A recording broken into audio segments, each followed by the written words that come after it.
Hello and welcome to Non-Stop Wrestling Chat. My name is Barry and today we're here to talk about Monday Night Raw.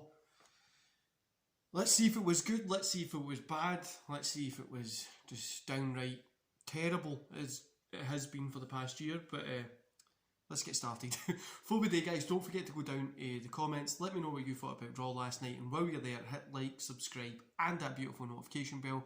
And let's get started. So we open up with Miz and Morrison. Turns into there's Drew there, AJ, all that kind of stuff. It was an alright opener, nothing special, just kind of felt the same, just kind of progressing that Money in the Bank, you know what I mean? Then we got Ricochet versus John Morrison. John Morrison gets the win. It was a DQ finish, not a count out finish, sorry, so we're probably going to get this match next week again, and it'll be more of the same. Now these guys are going to put on great matches, 2.5 stars I gave it. But the fact that we're probably going to get the exact same match next week, it leaves a lot to be desired. Then we've got Jinder Mahal out, so I guess they're going to be running with that Jinder and Drew thing that I've been saying they should do for months, but let's just hope WWE don't fuck it up because it's WWE. Then we get Alexa Bliss, Nikki, Naomi, Ahsoka, Asuka, what you want to call her, versus Jax, Shayna, Eva Marie and Piper Niven. No need for this at all. The women's division at the minute is hurting because there's no depth of talent on the main roster, and they put 8 of them here. I mean, you could have Shayna Baszler going up against Rhea as a little run. You could have Eva Marie, Nia Jax. I mean, you don't want to see You don't want to see Nia Jax in the main event picture, but you could just have it as a run or a match or something. But aye, 1 star for this. Wasn't that good? Then we got MVP and Lashley having a little interview, which was alright, it's always pretty good. Mustafa Ali versus Mansoor. I'm not going to rate this because it was under 3 minutes. But you know what, the one thing you have to say is that Mustafa Ali tries every single thing he gets to make it work. Like, even if it's a terrible idea like Retribution, which could have been good, but it wasn't. He tries every single time to try and make this work. Then we get Drew talking. Drew McIntyre versus Jinder Mahal. Drew McIntyre gets a win via DQ. You know, this DQ would have made more sense. Obviously, Mahal's got people on the outside, but this would have made more sense. The ref sends them back.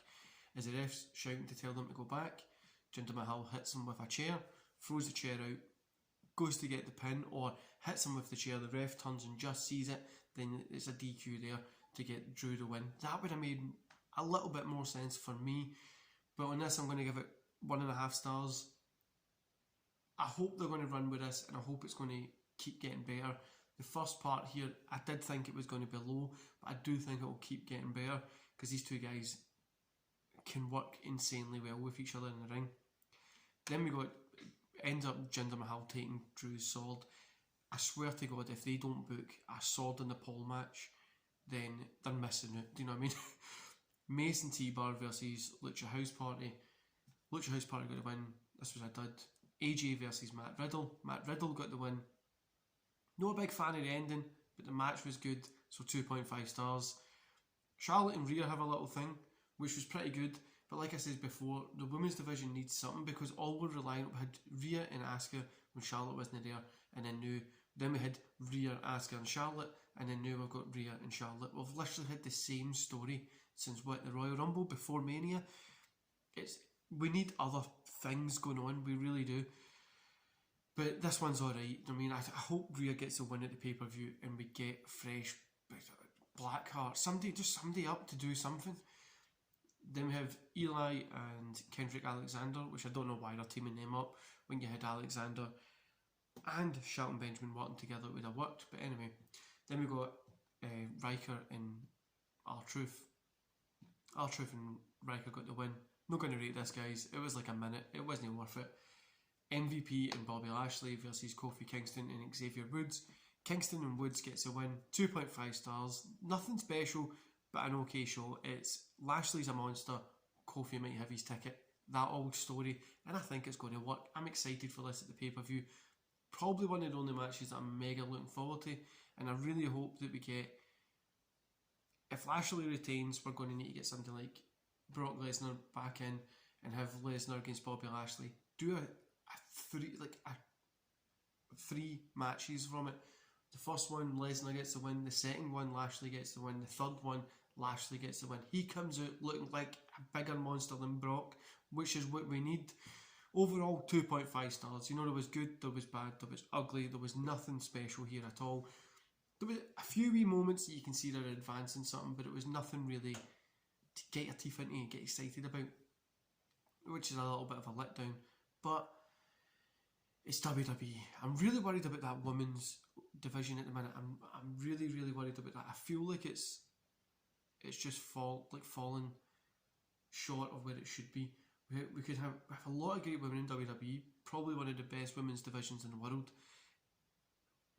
And they don't know how to book it. I don't know why they don't know how to book it. I don't know why they don't know how to run it. But you can have talent and build them, and you could have Shayna Baszler versus Rhea Ripley at Money in the Bank. You could have, I don't know, there's a bunch of things that you could do that will put on cool matches.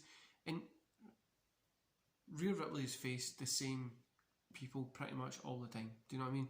And it hurts the rain, and I think that's what's happened. But like I says, they need to get some more women up there, and not just to put them in tag team matches. Give them time to grow as singles competitors, and maybe if they lose the main belt, you get them in a tag team, whatever, something like that. But give us something, get something to really buy into, because we're not getting it there at all. Overall, like I say, guys, Raw was okay, nothing special, as you wouldn't think it would be. The way I just describe it is, it's Monday. Wasn't good, wasn't bad, it was just a Monday. But aye, let me know in the comments what you thought about Raw, and I'll see you back here later on today for my fantasy booking week number 12. See you later, guys.